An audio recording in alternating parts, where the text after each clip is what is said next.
vários relatos de caso clínico e nada melhor do que Dr. Mark, professor Mark para alguns, né, compartilhar aqui comigo algumas experiências. São muitos anos, né, Mark, de atendimentos, de casos de diversas áreas, mas eu queria saber de você. Eu tenho alguns casos que me impactaram, né, que é aquele caso que a gente sempre está lembrando, que a gente sabe que a genética ela fez diferença na conduta tanto do profissional como na família. O que te impactou mais? Porque eu falo muito sobre isso, mas eu queria uma experiência Claro. de outro profissional. O que você poderia contar? Na verdade, são muitos casos, né? Assim, já faz mais de 20 anos que eu dou aula em faculdade e mais de 15 anos em atendimento. Fora as pesquisas, né? Fora as pesquisas, né, também. E dos atendimentos, eu falo que cada atendimento ele tem suas particularidades, são casos diferentes. Então, tem casos de natureza diferente, que envolve autismo, que envolve deficiência intelectual, que envolve outras condições, igual distrofias musculares, que a gente tem atendido bastante também ultimamente. E cada Explica caso apresenta. rapidinho, porque o Sim. autismo é algo. Desculpa te interromper. O autismo é uma condição muito falada atualmente, porque existe uma maior incidência. Então, quando você fala em autismo, acho que muitas pessoas já imaginam. Mas só abrindo um parênteses, fala a distrofia muscular, que é uma coisa, as neuropatias que a gente vê muito, né? Sim, sim, tem assim, dentro das condições genéticas, são milhares de condições diferentes, é um grupo que são as distrofias musculares. Todas elas são condições genéticas, progressivas e geralmente degenerativas. Quando a gente fala de uma distrofia muscular, então a gente tem um paciente, dependendo do tipo de distrofia, tem uma gravidade que é diferente, Uhum. mas o paciente que vai perdendo força muscular de uma forma progressiva. E dependendo do tipo de distrofia, a gravidade é muito grande. Igual, por exemplo, uma das mais comuns e das mais graves é a distrofia muscular de Duchenne.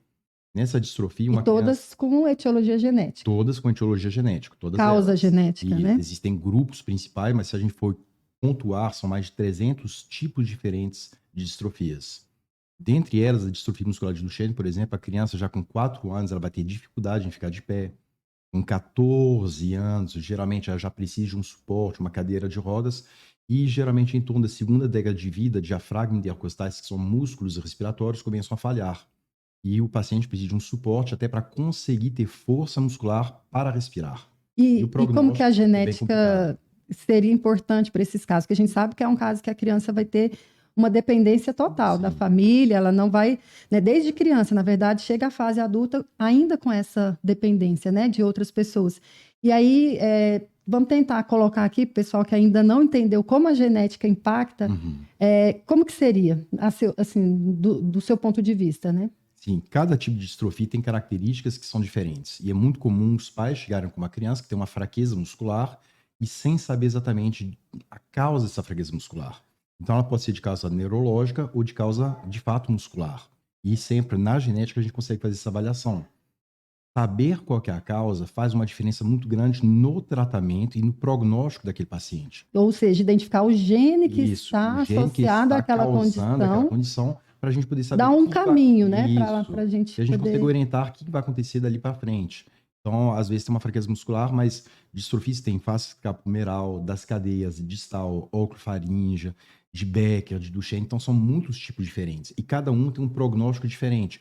E E, genes e diferentes. genes diferentes. Às vezes até o mesmo gene, igual Becker e Duchenne, é o Uhum. mesmo gene da distrofina, só que com mutações diferentes. Ou seja, com alterações no mesmo No mesmo gene, só que são gene, com alterações consequências diferentes. diferentes. Um Consequências paciente com diferentes. Duchenne, geralmente ele não vai passar, vai até uns 20 e poucos anos, que é um Uhum. prognóstico, que é muito complicado para a família. E tem algumas que são muito raras, né? Tem Então, se outras que são você não faz extremamente essa raras. avaliação genética, não identifica esse gene, como que você vai saber qual que é a melhor conduta? Como Isso, que o profissional vai iniciar a abordagem para oferecer uma melhor qualidade de vida para essas pessoas? exatamente. Inclusive, né, que a gente está falando assim, de casos que impactaram, tem um caso até que a gente está lidando agora, de uma paciente de 20 anos que está com um quadro de fraqueza muscular, né, não se sabe a causa, pensou-se de início uma distrofia das cinturas, uma distrofia distal, não tinha uma certeza exata do que ela estava apresentando, e foi feita uma avaliação genética. E nessa avaliação genética verificou um gene alterado, o DNMM2,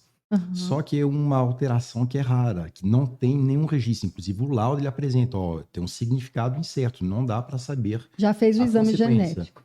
No próprio laudo, fala que geralmente não vai impactar na qualidade de vida do paciente. Não tem consequência, porque é uma região que normalmente não deveria afetar o gene em si. Está dentro do gene, mas ele não acaba não sendo expresso. Então, o laudo ele fala assim, ó, normalmente, por modelização que eles falam lá, parece não afetar a proteína, mas a paciente tem uma clínica de uma fraqueza Aham. muscular aparentemente progressiva. Então, o que que a gente tem que fazer? A gente tem que estudar, tem que verificar, e muitas vezes para o paciente ou para a família é extremamente complicado. Ele não sabe o que que eu tenho, o que que eu tenho, se eu descobrir o que que vai acontecer comigo agora. Tem tratamento, Não qual que é a tem minha cura, expectativa né? de vida? Não tem Então, cura, é bom a gente reforçar que quando a gente fala dessas doenças genéticas, né, principalmente essas de padrão monogênico, não tem uma isso. cura, mas tem Podem haver como pode tratamentos, haver o né? tratamento e melhorar a qualidade de Sim, vida. melhorar muito a qualidade de vida, Reabilitar. né? Nesse caso até que a gente está olhando, tudo indica que o tipo de alteração genética ela tem, por alguns dados de literatura em regiões próximas, não vai afetar a qualidade de vida de uma forma severa até os 60 anos. Somente após os 60 talvez poderia ter um desdobramento. Mas então a gente já começa a fazer algumas diferenças e a gente junta um tanto de informações de bancos de dados do mundo inteiro para poder passar essas orientações para a família, que fica muitas vezes perdida. Fica assim, ó, tem um lado, eu não sei o que que eu tenho, eu não sei o que fazer, eu não sei se eu quiser ter filhos, será que meus filhos vão ter essa Essa condição também? doença. Uhum. Então, é extremamente complicado. E o serviço de orientação, principalmente no aconselhamento genético, é isso. A gente poder obter informações da família, obter informações dos exames e poder passar isso com uma linguagem clara para a família poder compreender de uma forma acessível o que de fato está E presente você já ocorrendo na família. teve algum caso assim, que a pessoa relatou para você que ela realmente compreendeu e aquilo mudou dali para frente? Sim, inúmeros, inúmeros. Aham. Tem um caso que eu sempre gosto de pontuar também, de uma família que a gente atendeu provavelmente há quase 10 anos atrás. Acho que foi um dos primeiros casos quando a gente implementou pelo serviço público, né, com um novo equipamento que a gente tem, um sequenciador, a gente conseguiu fazer análise para uma síndrome chamada de síndrome do X frágil. Uhum. E atendi uma mãe com um filho, a mãe já era uma senhora, o filho de 40 anos naquela época, e o filho tinha uma deficiência intelectual moderada a severa, uma deficiência Uhum. intelectual relativamente significativa. E essa mãe foi falando assim, ó, já passei por vários profissionais, já fiz exame, já fiz um exame que me pedia, que é o exame dos cromossomos, que era o exame de cariótipo, né? Mas ela falou, ó, já Uhum. fiz um exame de cromossomo, não deu nada. Já passei por alguns especialistas, ninguém sabe o que meu filho tem.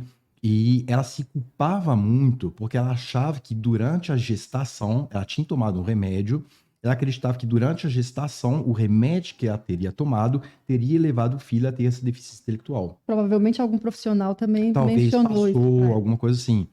E aí a gente falou, ó, por ser homem, por ter um quadro sindromático, dá para ver uma feição, uma face mais alongada, um queixo proeminente, uma orelha um pouquinho virada para frente, tudo. Sinais Eu característicos de lembrei doença isso, genética. lembrava uma condição sindrômica compatível com a síndrome do X frágil, Uhum. né? Como já tinha cariótipo, o cariótipo não tinha dado alteração, os cromossomos estavam sem alteração nem numérica nem estrutural, o próximo passo que a gente sugeriu lá seria fazer o exame para X frágil, que é um gene presente no cromossomo X. Fizemos o exame, um mês depois saiu o resultado, ela retornou e a gente foi explicar o resultado do X frágil, Que deu alterado. que deu alterado. Com a, Falou, ó, deu para seu filho, síndrome para síndrome do do X frágil, ela X-frágil. tinha uma expansão, a expansão estava metilada, então era compatível, o quadro clínico do filho dela era compatível com síndrome do X frágil. Quando a gente foi explicar para ela que era uma condição genética, que assim, que não tinha culpa, que não tinha responsabilidade de ninguém, tudo assim, a mãe começou a chorar, ela desabou. Falou, doutor, durante 40 anos eu carreguei a culpa, achei que eu era responsável por ter tomado um remédio que levou meu filho a ter essa condição. E, Na na verdade, verdade, não era genética, ou né? seja, mesmo que ela não usasse aquela medicação, aquela condição iria acontecer. Iria acontecer. E uma coisa que é importante, sempre que a gente fala de condição genética, muitas são herdáveis. Então, existe também uma consideração, porque ela tem irmã, ela tem mais pessoas da família que também apresentavam Correm esse condição risco. de deficiência. Então, a gente falou, ó, é interessante talvez verificar, porque pode haver recorrência, né? O menino, né, de 40 anos, o rapaz de 40 anos, tem, acho que eram duas irmãs que não tinham nenhuma alteração clínica, mas poderiam ser portadoras do E gene passar e para os terem filhos. filhos com alteração.